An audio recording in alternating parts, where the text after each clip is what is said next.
The red dust of Mars swirled around the excavation site as the team of archaeologists worked beneath the shadow of Olympus Mons. For 3 years, they had been following strange energy readings that defied all scientific explanation. Today felt different. Today felt important. Dr. James Reed wiped his visor clear and stared at the readings on his tablet. "These numbers can't be right," he muttered, tapping the screen to recalibrate. "That's what you said yesterday," Commander Talia Wright replied, her voice crackling through the comm system. "And the day before that." She stood at the edge of the dig site, overseeing the team of 12 researchers and their array of drilling equipment. Reed shook his head. "No, look at this." He turned his tablet toward her. "The energy signature just doubled in strength. Something down there is waking up." The ground beneath them trembled slightly, sending a cascade of rust-colored pebbles down the excavation slope. "Everyone, secure your equipment," Talia shouted, her military training taking over. The team scrambled to stabilize their gear as the tremors increased. Reed didn't move. His eyes were fixed on the ground where a thin line of blue light had begun to trace itself across the Martian soil. "Talia," he called, his voice barely above a whisper. "You need to see this." The blue light spread, forming complex patterns that reminded Reed of circuit boards. The patterns grew, connecting with one another until they formed a perfect circle 30 feet in diameter. "Is that man-made?" Talia asked, kneeling beside Reed. "Not by any man I know," Reed replied. The circle of light pulsed once, twice, and then the ground inside it simply disappeared, revealing a shaft of such perfect smoothness that it could only be artificial. A soft blue glow emanated from deep below. "Base camp. This is Commander Wright," Talia said into her comm. "We found something. Send the secondary team immediately." 4 hours later, Reed and Talia led a smaller team down a spiral staircase that had formed along the shaft wall. The steps were oddly comfortable for human feet, despite being made by something clearly not human. "These symbols," Reed said, pointing to markings on the wall. "They match the ones we found in the caves on Earth, and the ones on Europa's ice sheets." "What does that mean?" asked Tom, one of the younger researchers. Reed exchanged a look with Talia. "It means whatever built this has been to Earth, and all over our solar system."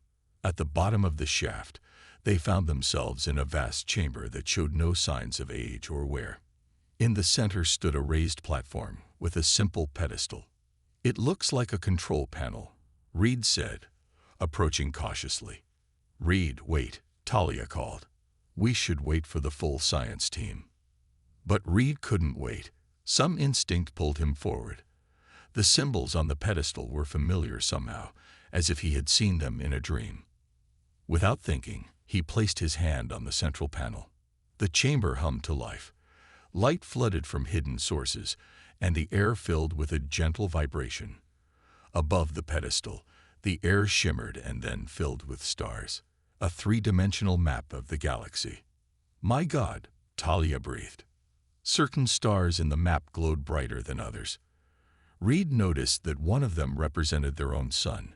As he watched, a voice spoke, not in the air, but somehow directly in his mind. "Seed protocol initiated. Genetic verification accepted. Welcome, inheritor."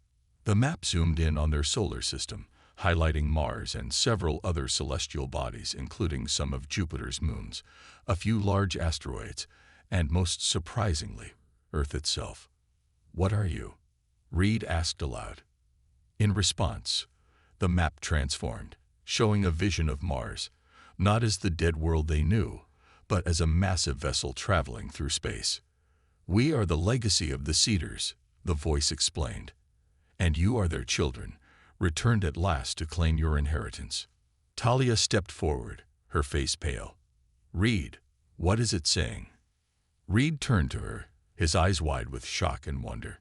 "It's saying that Mars isn't just a planet. It's a ship. And apparently, we're the ones meant to fly it." The ground trembled again, stronger this time. But it wasn't an earthquake. It was an awakening. News of the discovery spread across Earth like wildfire. Within days, every government, scientific institution, and media outlet focused on what was happening on Mars. The video of the star map and Reed's interaction with the alien technology had been viewed billions of times. "It doesn't make any sense," Reed said, rubbing his tired eyes. He sat in the hastily constructed command center near the Martian excavation site. "How can Mars be a ship? It's a planet." "Maybe it's both," Talia suggested. She pointed to the latest scans. "Look at these readings. There are hollow sections beneath the crust, stretching for hundreds of miles. And these energy signatures, they're growing stronger every day." Their conversation was interrupted by an urgent call from Earth. "Dr. Reed, Commander Wright," said General Adams, his face grave on the video screen. "Our deep space monitoring stations have detected something. Multiple objects, moving fast, heading straight for our solar system." Talia leaned forward. "Asteroids?" "No," the general replied. "They're changing direction. They're ships, a lot of them." 3 days later, humanity received its answer about whether they were alone in the universe. The alien fleet arrived at the edge of the solar system. Over 50 vessels of various sizes, all of them far more advanced than anything humans had built. The largest ship positioned itself near Jupiter and broadcast a message to all of Earth's communication systems. "People of Earth," the message began in perfect English. "I am Ambassador Krell of the Galactic Concordat. We have come in response to the activation of forbidden technology in your system. Cease all operations on Mars immediately." World leaders hastily assembled an emergency response team. Reed and Talia were brought back to Earth to join them. "What does he mean by forbidden technology?" asked the President of the United Nations Council. "I believe they're referring to whatever Mars actually is," Reed answered. "The chamber we found called it Cedar technology." The UN Council decided to open direct communication with the aliens. Ambassador Krell agreed to a meeting, but only in Earth orbit aboard his vessel. Reed and Talia joined the small delegation that traveled up to meet the alien ambassador. As their shuttle docked with the massive alien ship, they got their first look at extraterrestrial life. Ambassador Krell stood over 7 feet tall, with gray-blue skin and 4 arms. His eyes were large and entirely black, showing no emotion as he greeted them. "Humans," he said, his voice deep and resonant. "You have no idea what you have stumbled upon." "Then explain it to us," Talia challenged. Krell gestured, and a holographic display appeared, showing Mars transforming into something else, something with massive engines and what looked like weapon systems. "What you call Mars is one of many dormant vessels left by the Cedars, an ancient race that nearly destroyed the galaxy in their war with the Void Dwellers," Krell explained. "These planet ships were banned by the Concordat 5,000 years ago. All known vessels were deactivated and quarantined." "And you think we knew about this?" Reed asked incredulously. "No," Krell replied. "Your species was deemed too primitive to worry about. Your quarantine was scheduled for regular checkups every 500 years. It seems we miscalculated." The president stepped forward. "What do you mean by quarantine?" Krell's black eyes fixed on her. "Your species was identified as aggressive and unpredictable, too dangerous to allow into the wider galaxy. The Concordat decided to let you develop in isolation until you either destroyed yourselves or evolved beyond your violent tendencies." Talia's hands clenched into fists. "You've been watching us, judging us, as we do all young species," Krell replied calmly. "Now you will cease all activation attempts on Mars and any other celestial bodies in your system. The technology is not for you. Mars is in our solar system," the president said firmly. "It belongs to humanity." Krell's expression darkened. "If you continue down this path, the Concordat will have no choice but to take control of your system for the safety of the galaxy. You have 3 Earth days to comply." As the human delegation returned to Earth, Reed turned to Talia. "We need to get back to Mars," he whispered. If what Krell said is true, we might have the only weapon that could protect us from them. Talia nodded grimly. But if we activate it, we might start a war we can't win. Maybe, Reed replied. But I don't think Ambassador Krell came all this way just to talk. The return trip to Mars was tense. Earth's governments had united in an emergency session, giving Reed and Talia full authority to investigate the Martian technology further. Their shuttle carried extra equipment and a team of Earth's best scientists. 48 hours left before Krell's deadline, Talia said, checking her watch as they re-entered the underground chamber. The blue lights pulsed more intensely now, as if responding to the growing tension. Reed placed his hand on the control pedestal again. "Show me how to activate the ship," he commanded. The holographic display flickered to life, but this time it showed complex diagrams of Mars' internal systems. Strange symbols flowed across the images. "I can't read any of this," Reed said in frustration. Dr. Lisa Miller, one of the new scientists, stepped forward. "The symbols match patterns we found in ancient human writing. Some of these look like Proto-Sanskrit, and others resemble early Sumerian." "Are you saying humans got their languages from aliens?" Talia asked. "Or perhaps it's the other way around," Miller replied. "What if the cedars Krell mentioned are actually our ancestors?" Reed stared at the symbols again, and suddenly certain patterns began to make sense. I think I can read some of this," he said slowly. "This section talks about a core activation sequence." For the next 18 hours, the team worked tirelessly, decoding the alien language and mapping out Mars' hidden systems. What they discovered was astonishing. The red planet was indeed a massive vessel, its rocky exterior hiding engines capable of moving a world and weapons that could destroy one. "Look at these scans," Reed said, pointing to new data. "There are similar structures on several moons of Jupiter and Saturn. Even some asteroids appear to be disguised technology." "But Earth?" Talia asked. "Is Earth one of these ships too?" Reed shook his head. "I don't know yet.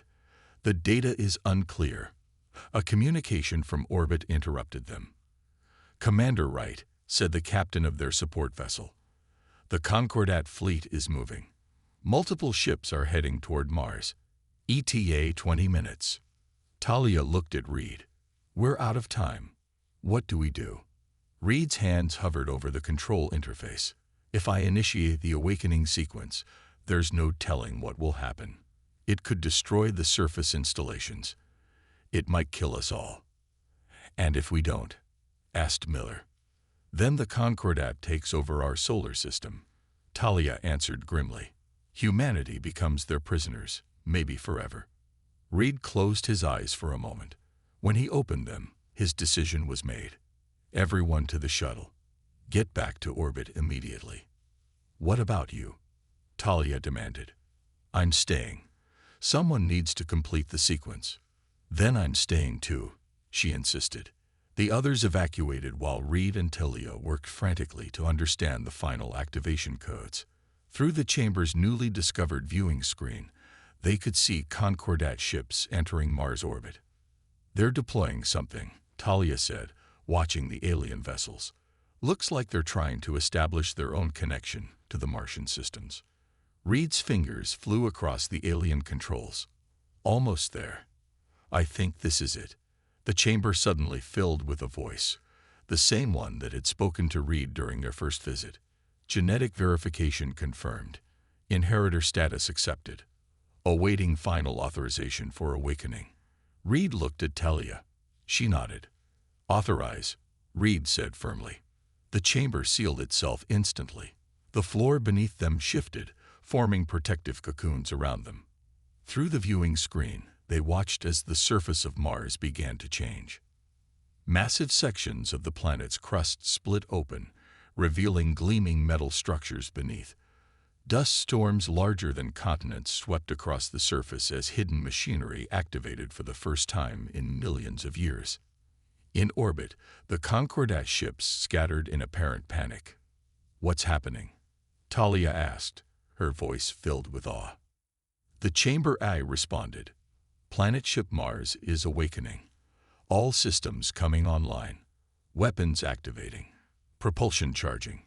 A new hologram appeared, showing Earth and the other planets.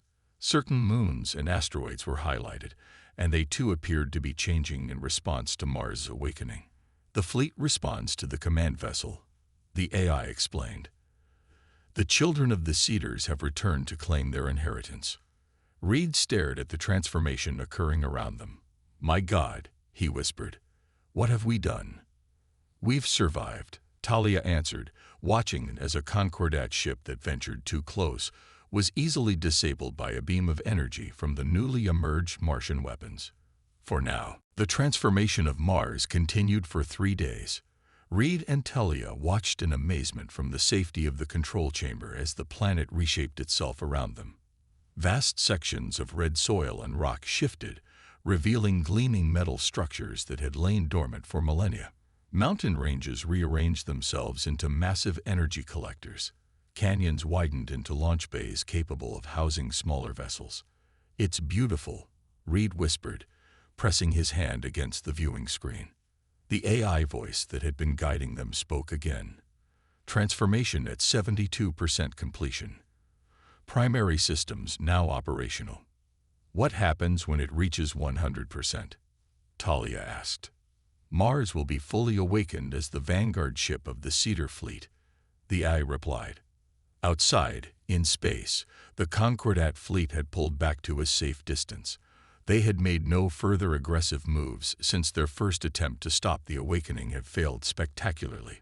3 of their smaller ships had been disabled by Mars' defensive systems, now drifting powerless but intact. "They're afraid," Talia observed, watching the alien vessels on the chamber's displays. Reed nodded. "But they'll regroup.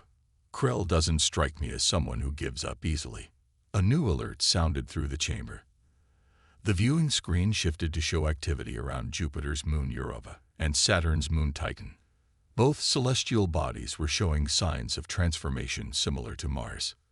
"The awakening of the command vessel has triggered activation protocols in secondary units," the AI explained. "Command vessel?" Reed asked. "You mean Mars?" "Negative. Mars is a defensive vessel. Earth is the command vessel of the Cedar fleet." Reed and Talia exchanged shocked glances. "Earth is one of these ships too?" Talia asked incredulously. "Affirmative. Earth is the central command ship, designed to house the Cedar consciousness and coordinate the fleet. It remains dormant until specific conditions are met." Before they could ask more questions, the chamber shifted again. A section of the wall retracted, revealing what appeared to be 2 sleek metal chairs with unusual headrests. "Neural interface stations are now available," the AI announced. "Inheritors may establish direct connection to ship systems." Reed approached the chairs cautiously. "What exactly does direct connection mean?" "Your neural patterns will synchronize with ship systems, allowing intuitive control and access to the Cedar knowledge base." Talia touched Reed's arm. "You don't have to do this." Reed looked at her, determination in his eyes. "If we want to understand what we've awakened and protect Earth, we need to know everything." He sat in one of the chairs. The headrest adjusted itself, curves reshaping to perfectly fit his skull. Small tendrils of light extended from it, gently touching his temples. Reed gasped as his mind suddenly expanded. He could feel the entire planet ship around him. Every system, every weapon, every sensor. It was as if Mars had become an extension of his own body. "Reed?" Talia called, concerned by his expression. "It's incredible," he managed to say. "I can feel everything. And the knowledge, it's flowing into me." After a moment's hesitation, Talia took the second chair. Her eyes widened as the same connection formed. "The interface is accepting both of us," she said in wonder. "How is this possible?" The AI's voice seemed to come from inside their minds now. "Human neural patterns are compatible with Cedar technology. This confirms that you are indeed their descendants." Through the neural link, Reed and Talia began to understand the truth. The Cedars had not been aliens who visited Earth. They were humanity's ancestors. Faced with extinction in an ancient war, they had hidden their children on Earth to develop naturally, while their technology slept in disguised planet ships throughout the solar system. "We've been waiting for you to evolve enough to reclaim your heritage," the AI explained. In their merged consciousness, Reed and Talia could sense the other awakening vessels. Europa, Titan, Ceres, and several large asteroids were all transforming, revealing themselves as support craft for the massive Mars ship. "I'm giving the ship a name," Reed said suddenly. "Guardian." Talia smiled, understanding through their connection. "Perfect." As the transformation neared completion, Guardian, the Mars ship, sent a message to the watching Concordat fleet, but it wasn't Reed or Talia who composed it. The message came from deep within the ship's memory. "The children of the Cedars have awakened. The quarantine has ended. The fleet rises again." 1 week after Mars completed its transformation into Guardian, the Concordat requested a meeting. Ambassador Krell's flagship maintained its position near Jupiter, while the rest of the alien fleet had spread throughout the solar system, careful to keep their distance from the awakened vessels. "They're scared," Talia said, reviewing sensor data through her neural link with Guardian. "They've called for reinforcements, but they're also sending representatives from other species." Reed nodded. His connection to Guardian had deepened, giving him access to ancient records and knowledge. The Concordat isn't just one alien race. It's a coalition of 17 major species, each with their own agenda. They had established a new command center on Guardian's surface, built from the transformed Martian landscape. What had once been Olympus Mons was now a massive tower housing the ship's primary control systems and diplomatic facilities. "The Earth governments want us to accept the meeting," Reed said, reviewing the latest communications from home. Earth itself remained unchanged, though strange energy readings were now detected deep beneath its crust. "Do we trust them?" Talia asked. Reed looked thoughtful. Guardian's records indicate the Concordat was formed after the Cedar War. They've maintained galactic peace for thousands of years, but at the cost of banning certain technologies. Like planet-sized warships, Talia added with a hint of a smile. The meeting was arranged in neutral space between Earth and Mars. A specially designed chamber extended from Guardian, creating a space where different species could breathe comfortably. Reed and Talia represented humanity, along with the UN president and several world leaders. Ambassador Krell entered with representatives from 6 other species. Some walked on tentacles, others floated in hovering devices, and one appeared to be made entirely of crystalline structures. "The Galactic Council has convened an emergency session regarding your system," Krell began without preamble. "The awakening of Cedar technology represents a grave threat to galactic stability." "We didn't know what Mars was," the UN president said diplomatically. "We're still learning." The crystalline being moved forward, light pulsing through its structure. "Knowledge is not the issue. Power is. The Cedar fleet was the most destructive force the galaxy has ever known." Reed stepped forward. According to Guardian's records, the Cedars were defending themselves against the Void Dwellers. They weren't aggressors. "History is written by survivors," said a small green creature with multiple eyes. "And the Void Dwellers left no survivors." Through their neural link, Guardian provided Reed with information about each species. The green one was a Trell, known for their historical archives. The crystalline being was a Luminax, one of the oldest species in the galaxy. "What exactly are you afraid we'll do?" Talia asked directly. Krell's 4 arms moved in a complex gesture. The Cedar fleet was designed to destroy entire star systems. With such power, a young species like yours could destabilize thousands of years of peace. Or, Reed countered, "we could join your Concordat as equals." The aliens exchanged glances. The Luminax pulsed brightly. "Impossible. New species must prove themselves over centuries before gaining full membership." "Yet here we are," Talia said, "with technology that makes us equals whether you like it or not." A new alien stepped forward, this one with skin like polished metal. "There is another option. The Cedars were once valued members of galactic society. If humans are truly their descendants, perhaps an accommodation can be reached. Krell's posture stiffened. Harvex speaks only for the metallic collective, not for the Concordat. But others share my view, Harvex replied smoothly.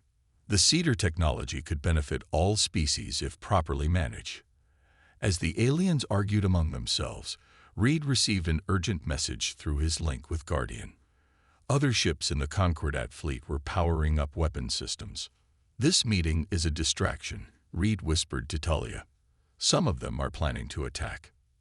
The UN president, noticing their exchange, smoothly took over the diplomatic conversation while Reed and Talia discreetly accessed Guardian systems. We're detecting a faction breaking away from the main Concordat fleet, Talia reported quietly. 7 ships, heading toward Earth. Reed's expression hardened.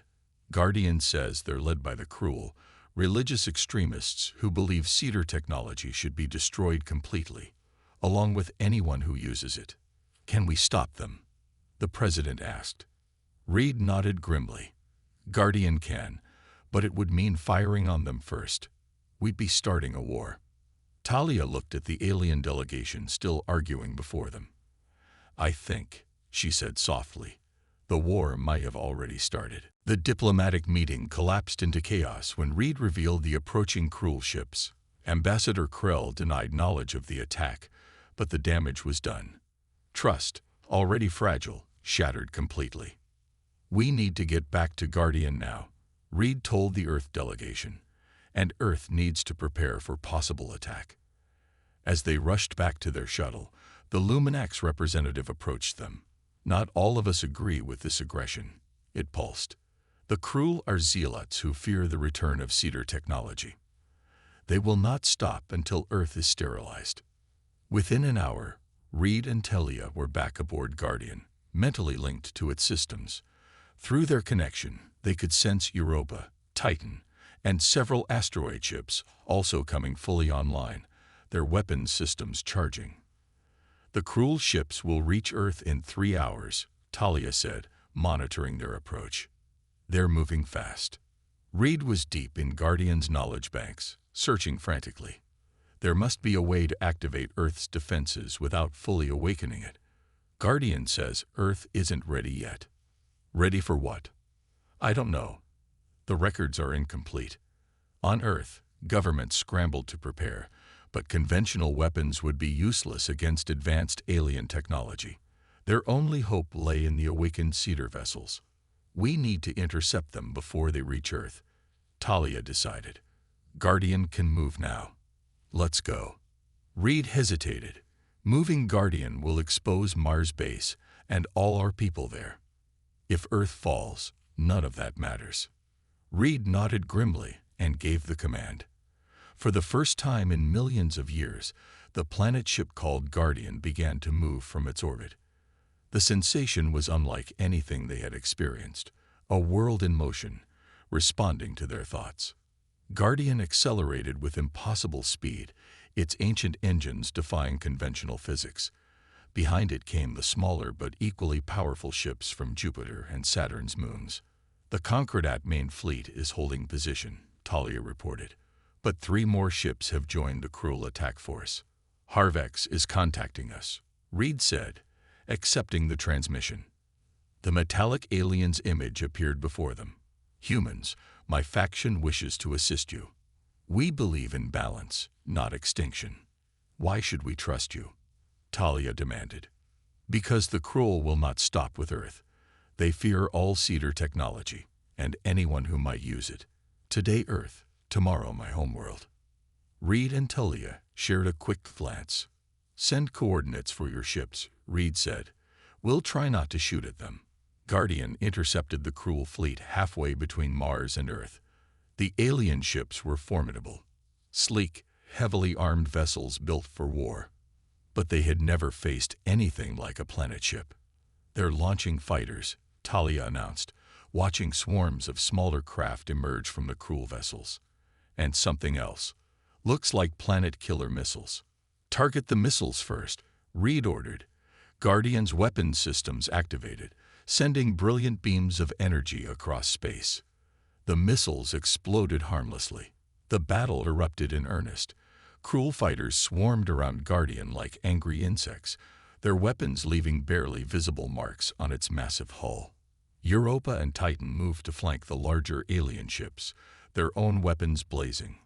Harvex's 3 ships joined the defense, engaging the Cruel in ship-to-ship combat. Space lit up with weapons fire and explosions. "They're trying to get past us to Earth," Talia realized, tracking 2 Cruel ships attempting to slip around the battle. "I'll take the moon ships to intercept." Through their neural link, she directed Europa and 2 asteroid ships to follow her commands. Reed remained with Guardian, focusing its massive weapons on the main Cruel fleet. One of the Cruel planet killers exploded spectacularly, caught between Guardian's beam weapons and Harvex's ships. Another took heavy damage but continued pressing toward Earth. "We can't let a single one through," Reed said through gritted teeth. Guardian responded to his determination, pushing its weapon systems to maximum power. On Earth, scientists watching the space battle made a startling discovery. The ancient chambers found years ago beneath the ocean floor were activating, responding to the threat. Energy readings spiked worldwide. Reed came an urgent communication from Earth Command. "Something's happening here. The ground is shaking globally. Energy signatures are off the charts." Before Reed could respond, the damaged Cruel ship broke through their defensive line, making a desperate run for Earth. It launched its remaining planet-killer missiles before Talia could intercept it. "No!" Reed shouted, but Guardian couldn't reposition in time. The missiles streaked toward Earth, seemingly unstoppable. Then the impossible happened. Earth itself began to glow with a blue energy field. The missiles hit the field and simply vanished. "What's happening?" Talia asked in awe. Guardian's AI spoke in their minds. "The command vessel Awakens. Earth responds to protect its children." Pulsed with blue light that spread across its entire surface. Oceans churned and continents trembled, but remarkably, cities remained intact. It was as if the planet was protecting its human inhabitants while it transformed. From Guardian, Reed and Talia watched in awe as their homeworld changed. Unlike Mars's violent awakening, Earth's transformation seemed more controlled, more purposeful. "Guardian, what's happening?" Reed asked through the neural link. "Earth is the command vessel," Guardian's AI responded. "It awakens differently than defensive ships. It preserves rather than reconfigures." The remaining Cruel ships had pulled back, clearly stunned by this development. Even Harvex's allied vessels maintained a respectful distance. "We're receiving thousands of reports from Earth," Talia said, monitoring communications. "No major casualties, but structures are appearing all over the planet. Ancient ruins are transforming into advanced technology, and something massive is emerging from the Pacific Ocean." The something was a colossal tower rising from the ocean floor, a structure larger than any human-made building. As it rose higher, it began to emit a signal, not radio waves or any known form of communication, but something that Reed and Talia could feel through their connection to Guardian. "It's calling to us," Reed whispered. Guardian began moving toward Earth of its own accord, as did the moon ships and asteroid vessels. They formed a protective ring around the awakening planet. Ambassador Krell's flagship approached cautiously. "Humans," his transmission came through clearly. "The full Concordat Council requests immediate dialogue. This development changes everything." Reed looked at Talia. "Should we trust them now?" "I don't think we have much choice," she replied. "We need to understand what we've become part of." The tower rising from the Pacific had stopped growing, and now stood like a gleaming spire reaching nearly into orbit. At its peak, a chamber had formed, clearly designed for a meeting place. "The Council will meet you at the Earth Spire," Krell continued. "All major factions will be present." 3 days later, Reed and Talia stood in the Spire's summit chamber along with leaders from every Earth nation. The room seemed to defy physics, larger inside than should be possible, with walls that shifted like living metal. The alien representatives arrived, not just Krell and the handful they had met before, but leaders from all 17 major species of the Concordat. The Cruel were notably absent. The Cruel have been censured for their unauthorized attack, Krell explained, sensing their question. They have lost their council seat. The Luminax representative glided forward, its crystalline body shimmering. For 10,000 years, the Concordat has maintained peace through the suppression of Cedar technology. Now that peace faces its greatest challenge. We didn't ask for this, said the UN president. We didn't know what lay dormant in our solar system. Yet it responded to you, said Harvex. The ships recognize humans as Cedars. The genetic connection is undeniable. Through their neural connection, Reeve and Talia felt Earth itself communicating with them. Knowledge flowed into their minds, the true history of the Cedars and humanity's place in it. Reed stepped forward. We know the truth now. The Cedars weren't conquerors. They were guardians, protectors against a threat from beyond the galaxy. The same threat the Void Dwellers were fleeing from when they started the ancient war. Talia continued. The Cedars knew they couldn't win. So they created us, a new generation that could one day reclaim their legacy and prepare for the threat's return. What threat? Demanded Krell. A new voice answered, not Reed or Talia, but Earth itself, speaking through the chamber systems. The Harvesters come, it said simply. They have consumed 3 galaxies. Ours is next. The Cedars foresaw this. The fleet was built not for conquest, but for survival. The chamber fell silent as the implications sank in. How long do we have? Asked the Luminax. 50 years, Earth replied. Perhaps less. Reed looked at the assembled aliens and humans, former enemies facing a common threat beyond imagination. The Concordat was founded to prevent war, he said. Now it must prepare for one. The Cedar fleet isn't complete. There are hundreds more ships scattered throughout the galaxy, waiting to be found and awakened. And Earth? Asked Harvex. Talia smiled. Earth is where it begins. The command ship, the heart of the fleet. Outside, the transformed planet gleamed with new purpose. Cities remained, but now integrated with advanced technology. Humans went about their lives, already adapting to their new reality. Children pointed excitedly at the moonships visible in the sky and the Guardian holding position just beyond. We spent our history looking up at the stars, Reed said quietly. Now the stars are looking back at us. And this time, Talia added, we're ready to face what comes from them. Earth pulsed once more with blue light, as if in agreement. The new age of humanity had begun.